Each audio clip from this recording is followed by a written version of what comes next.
Good morning everybody. आज हमारे channel ITI fitter M के माध्यम से स्नीप कतरनी के बारे में बताया जाएगा कि स्नीप क्या है।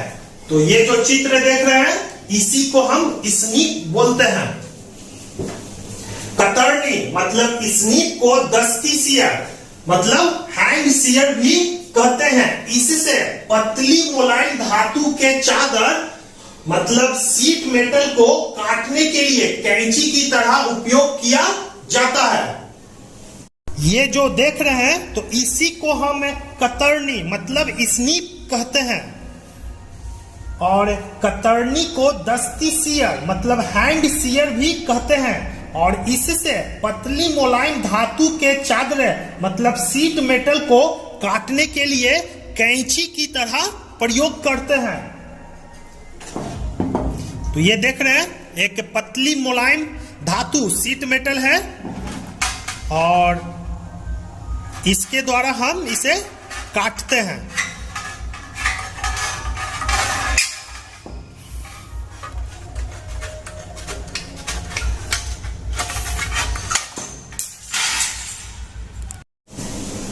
इससे 20 SWG तक मतलब 20 नंबर का स्टैंडर्ड वायर गेज तक के मोटे सीट मेटल को काटने के लिए उपयोग किया जाता है।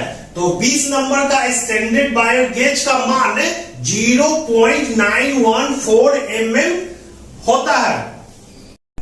स्नीप से हम 20 नंबर तक के स्टैंडर्ड वायर गेज तक मोटे चादर धातु को काटने के लिए प्रयोग करते हैं। तो 20 नंबर का स्टैंडर्ड वायर गेज का मान कितना हो गया? तो इसका मान होता है 0.914 mm मोटा चादर को हम स्नीप के द्वारा काट सकते हैं।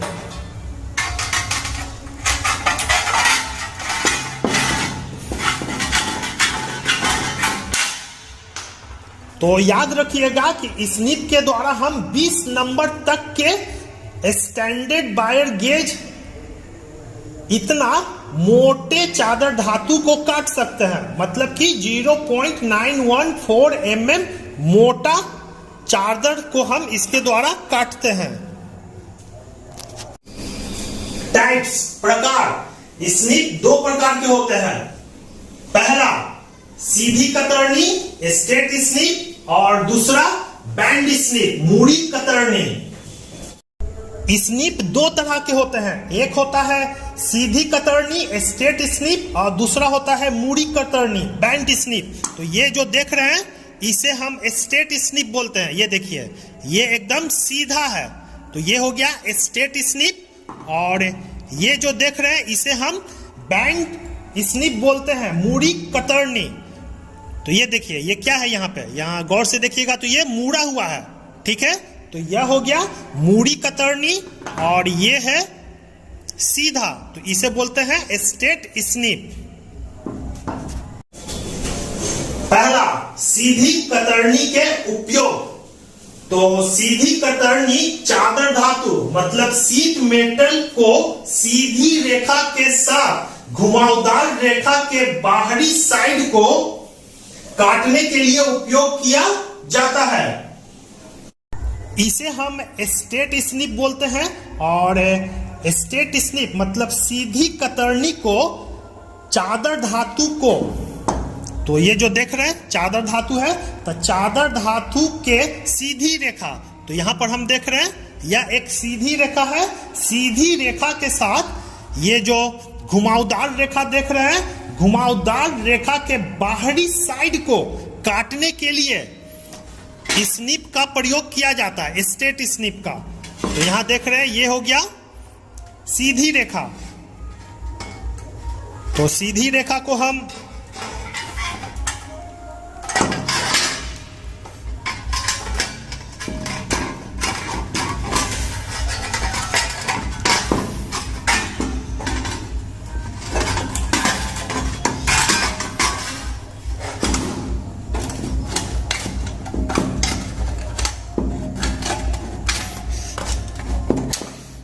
तो ये देखें सीधी रेखा कट गया।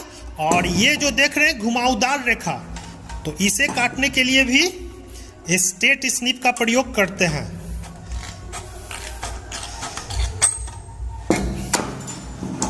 तो यहां देख रहे हैं घुमावदार रेखा को भी हम स्टेट स्निप के द्वारा काट के अलग करते हैं।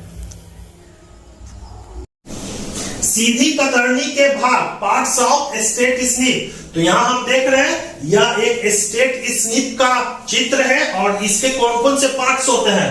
तो ये जो देख रहे हैं इसे हम ब्लेड बोलते हैं, और ये जो देख रहे हैं इसे पिवोट बोलते हैं, और ये जो दो भाग है इसे हैंडल बोलते हैं, और ये जो निकला हुआ जो भाग है इसे स्टॉपर बोलते हैं, और ये इस भाग को फेस ऑफ द ब्लेड बोलते हैं, और यहां से लेकर यहां तक की कुल लंबाई को ओवरऑल लेंथ बोलते हैं।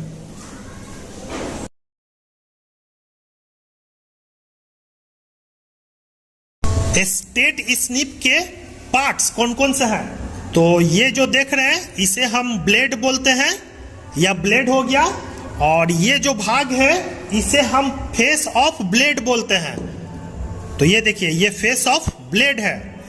और पीवोट, तो ये जो देख रहे हैं इसे हम पीवोट बोलते हैं, ये जिससे दोनों ब्लेड को कसा गया है तो इसे हम पीवोट बोलते हैं। और स्टॉपर, तो ये जो देख रहे हैं इसे हम स्टॉपर बोलते हैं, ये जो निकला हुआ भाग है इसे हम स्टॉपर बोलते हैं, और ये जो देख रहे हैं इसे हम हैंडल बोलते हैं, ये हैंडल हो गया। और स्निप का पूरा लंबाई यहां से लेकर यहां तक लिया जाता है, तो यहां से लेकर यहां तक की दूरी को ओवरऑल लेंथ बोलते हैं।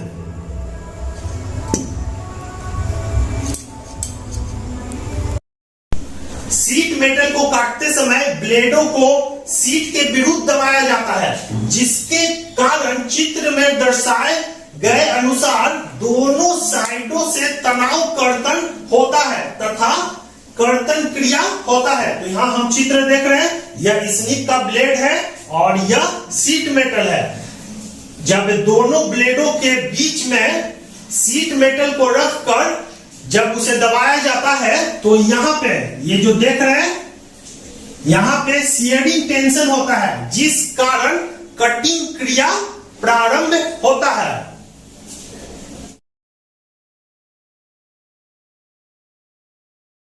ये जो स्निप है तो स्निप से चादर धातु, ये जो सीट मेटल है तो सीट मेटल को काटते समय ब्लेडों को, तो यहां देख रहे हैं स्निप का दो ब्लेड है तो दोनों ब्लेडों के विरुद्ध दबाया जाता है।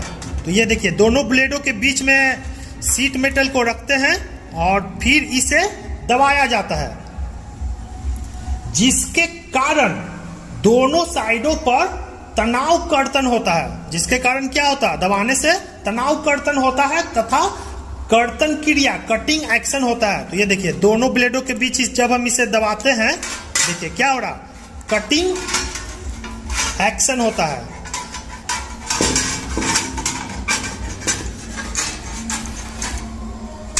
तो इस प्रकार स्निप के द्वारा हम सीट मेटल को काटते हैं। ब्लेड के कटिंग एज तथा क्लियरेंस, ब्लेडों के बीच अवकाश मुक्त होना चाहिए लेकिन बिना गैप के। ये जो स्निप देख रहे हैं और यह स्निप का दो ब्लेड है तो दोनों ब्लेडों के बीच अवकाश मुक्त मतलब क्लियरेंस फ्री होना चाहिए। तो यहां देखिए दोनों ब्लेड एकदम फ्री चल रहा है। फ्री चलने के साथ इसमें किसी भी प्रकार का गैप भी नहीं होना चाहिए। मतलब ये देखिए दोनों ब्लेड फ्री भी चल रहा और इसमें किसी भी प्रकार का गैप नहीं है। तो इस प्रकार स्निप के दोनों ब्लेडों को आपस में टाइट किया जाता है। यदि अवकाश अधिक होगा तो इसके कारण कट साफ नहीं होगा, चैम्फर होगा तथा कार्यखंड जाम हो जाएगा। तो अगर गैप अधिक होगा तो ये जो देख रहे हैं सीट मेटल को जब हम काटेंगे तो यह साफ नहीं कटेगा, ठीक है। और चैम्फर भी होगा, अगर गैप अधिक होगा तो अगर सीट मेटल अगर कट भी जाता है तो वह थोड़ा तिरछा रूप में कटेगा, जबकि इसे एकदम स्ट्रेट रूप में कटना चाहिए, इस प्रकार एकदम क्लियर।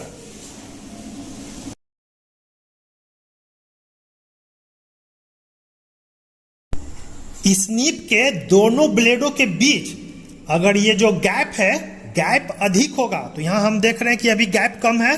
अगर हम खोलते हैं तो यहां देखिए, गौर से देखिएगा तो यहां क्या हो रहा है, गैप अधिक हो रहा है। ये देखिए यहां गैप हो रहा है, दोनों ब्लेडों के बीच देखिए गैप बन गया। देखिए दोनों ब्लेड के बीच क्या है, गैप है। तो इस गैप होने के कारण इसके द्वारा जो कटिंग होगा वह साफ नहीं होगा तथा चैम्फर होगा तथा वर्क पीस जाम भी हो जाएगा। तो यहां देखिए अगर हम इसे काटते हैं, देखिए क्या हो रहा, कटिंग नहीं हो रहा और यह जाम भी हो रहा है। देखिए नहीं हो रहा। और अगर हम फिर इसे हम टाइट करते हैं, इसमें देख रहे हैं कि किसी भी प्रकार का गैप नहीं है। और अब हम इससे काटते हैं तो देखिए कटिंग हो रहा है। तो इसीलिए दोनों ब्लेडों के बीच गैप नहीं होना चाहिए। गैप होने के कारण अगर हम शीट मेटल को काटते हैं तो इसका कटिंग साफ नहीं होगा, अगर कटता है तो, और चैम्फर होगा और ये जो शीट मेटल है दोनों ब्लेडों के बीच फंस जाएगा। फिर से देख लेते हैं, यहां देखिए दोनों ब्लेडों के बीच गैप है। फिर अगर हम इसे काटते हैं, क्या हो रहा, कटिंग नहीं हो रहा। तो इसीलिए दोनों ब्लेडों के बीच गैप को, ये देखिए गैप को कम किया जाता है।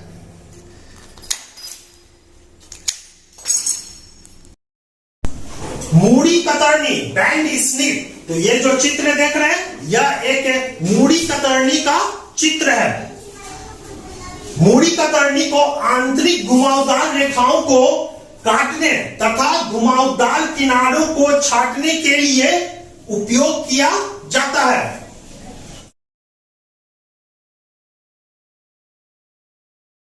ये जो देख रहे हैं तो इसे हम बैंड स्निप मतलब मूड़ी कतरनी बोलते हैं। और मूड़ी कतरनी को आंतरिक घुमावदार रेखाओं को काटने तथा घुमावदार किनारे को छाटने के लिए उपयोग किया जाता है।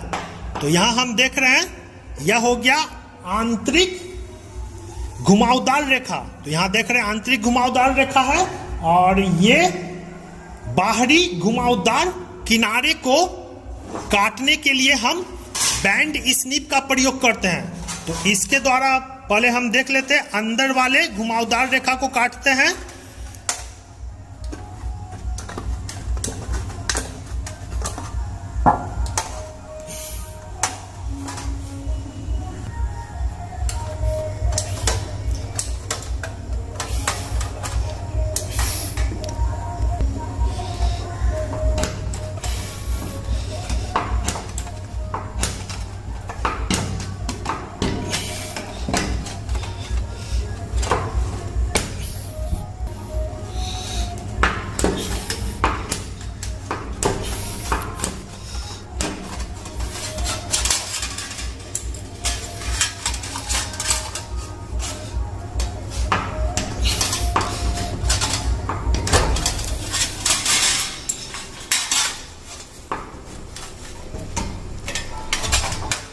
तो यहां हम देख रहे हैं अंदर का घुमावदार रेखा को हम बैंड स्निप के द्वारा काट के अलग किए और इसका जो बाहर का घुमावदार रेखा है इसे भी हम बैंड स्निप के द्वारा काट सकते हैं।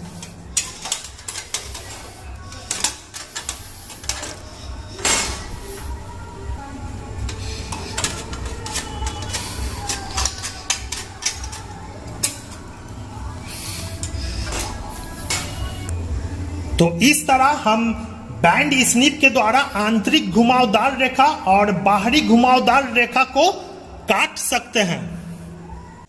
मूड़ी कतरनी के पार्ट्स। तो ये जो मूड़ी कतरनी है, बैंड स्निप है, इसके कौन कौन से पार्ट्स होते हैं? तो ये देख ले, इसे हम ब्लेड बोलते हैं, ये जो है इसे हम रिविट या पिवोट बोलते हैं, और ये जो है इसे हैंडल बोलते हैं, और ये जो निकला हुआ भाग है इसे हम स्टॉपर बोलते हैं।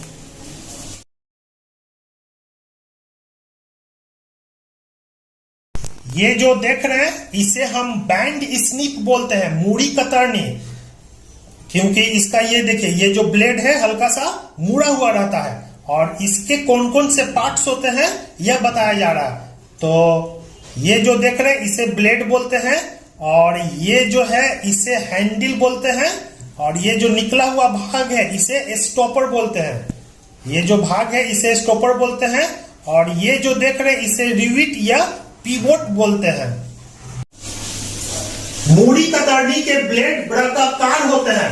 यहाँ चित्र में भी देख रहे हैं इसका जो ब्लेड होता है हल्का घुमावदार होता है। ये जो बैंड स्निप देख रहे हैं मूड़ी कतरनी, तो इसका जो ये ब्लेड होता है, ये जो ब्लेड होता है हल्का सा वृत्ताकार होता है। यहाँ देखिए जब इसे हम देख रहे थे हल्का क्या है, टेढ़ा है, मतलब इसका ब्लेड वृत्ताकार होता है। लंबाई स्निप 150 mm, 200 mm, 300 mm और 400 mm लंबाई में मिलते हैं। ये जो स्निप देख रहे हैं तो यह विभिन्न लंबाई में मिलते हैं। अगर हम इसे नापते हैं तो यहां देखिए यह है 300 mm लंबा है, यहां देखिए तो यह 300 mm लंबा स्निप है। तो इसी प्रकार यह 150 mm, 200 mm, 300 mm, 400 mm लंबाई में मिलते हैं, स्ट्रेट स्निप और बैंड स्निप। स्पेसिफिकेशन मतलब स्निप का हम विशेष वर्णन कैसे करेंगे, तो स्निप को उसके संपूर्ण लंबाई तथा ब्लेड के आकार से विशेष वर्णन किया जाता है। तो यहाँ एक उदाहरण देख लें, 200 mm लंबा, तो ये हो गया संपूर्ण लंबाई, और स्ट्रेट स्निप यह हो गया ब्लेड का आकार। तो इस प्रकार हो गया 200 mm स्ट्रेट स्निप। और यह दूसरा उदाहरण देख लें, 200 mm बैंड स्निप। स्निप का स्पेसिफिकेशन हम किस प्रकार करेंगे, मतलब विशेष वर्णन, तो स्निप को उसके संपूर्ण लंबाई, तो ये जो देख रहे हैं इसका संपूर्ण लंबाई तथा ब्लेड के आकार से, ये जो ब्लेड देख रहे हैं ब्लेड के आकार से इसका स्पेसिफिकेशन किया जाता है। तो यहां हम देख रहे हैं इसका ब्लेड क्या है, स्ट्रेट है, सीधा है, तो ये हो गया। तो इसका लंबाई हम देखते हैं, तो ये देख रहे हैं 300 mm लंबा, तो यह 300 mm लंबा, और इसका ब्लेड सीधा है, तो यह 300 mm लंबा स्ट्रेट स्निप हुआ। और ये जो देख रहे हैं ये 250 mm लंबा है, और इसका जो ब्लेड है यह मुड़ा हुआ है। तो इस प्रकार यह 250 mm लंबा बैंड स्निप हुआ। तो इस प्रकार हम स्निप का स्पेसिफिकेशन मतलब विशेष वर्णन करते हैं। सुरक्षा सेफ्टी, तारों तथा कीलों को काटने से बचें। यदि ऐसा करते हैं तो ब्लेड का कर्तन कोण क्षतिग्रस्त हो जाएगा।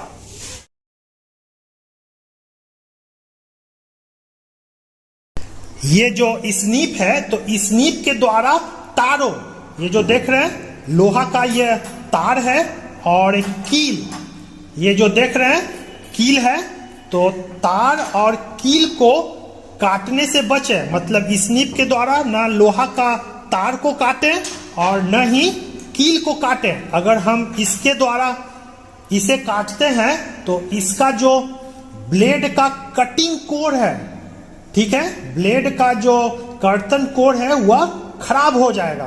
तो इसलिए हम तार और कील को स्निप के द्वारा नहीं काटते हैं। कठोर चादर मतलब हार्ड शीट मेटल को काटने से बचें। यदि ऐसा करेंगे तो ब्लेड की धार भोतर हो जाएगा। जो स्निप है, तो स्निप के द्वारा कठोर चादर धातु, मतलब ये देख रहे हैं या एक प्रकार का कठोर शीट मेटल है, तो कठोर शीट मेटल को काटने से बचें, मतलब कि स्निप के द्वारा कभी भी कठोर शीट मेटल को नहीं काटना चाहिए। अगर हम ऐसा करेंगे तो इसका जो ब्लेड का धार है वह भोतर हो जाएगा। घिसने तथा खरोच मतलब टीयर एंड बियर के कारण ब्लेडों के कर्तन कोण मतलब कटिंग एज की धार समाप्त हो जाएगी। ये जो स्नीप है तो स्नीप के ये जो दो ब्लेड हैं तो इसके दोनों ब्लेड को घिसने और खरोच होने से बचाएं। अगर इसके ब्लेड में किसी भी प्रकार का घिसाव या खरोच उत्पन्न होता है तो इसका जो कटिंग एज है यह खराब हो जाएगा, जिस कारण इसके द्वारा हम शीट मेटल को नहीं काट सकते हैं। ब्लेड को पुनः तेज करने के लिए कर्तन कोण मतलब कटिंग एंगल अकेले को 87 डिग्री के कोण पर तेज करना चाहिए तथा ब्लेड के कटिंग साइड के फेस को अपघर्षण मतलब तेज नहीं करना चाहिए।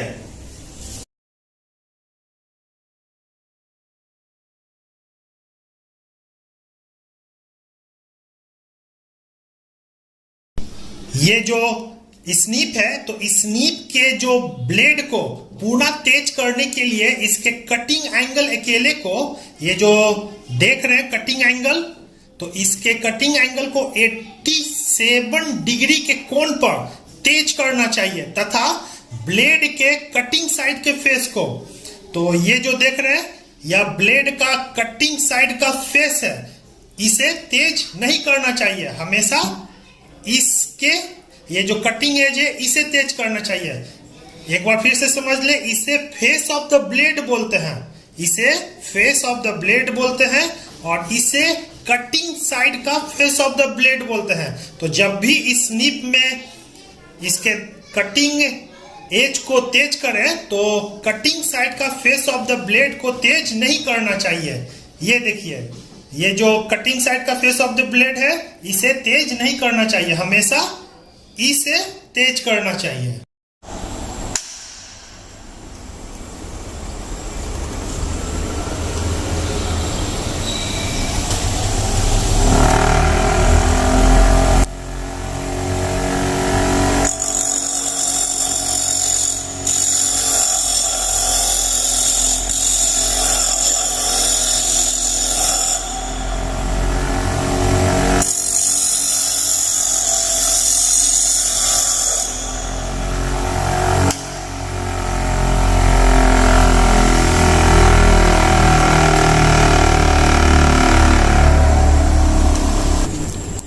तो यहां हम देख रहे हैं स्निप का ये जो कटिंग एज है इसे हम 87 डिग्री पर इसे तेज किए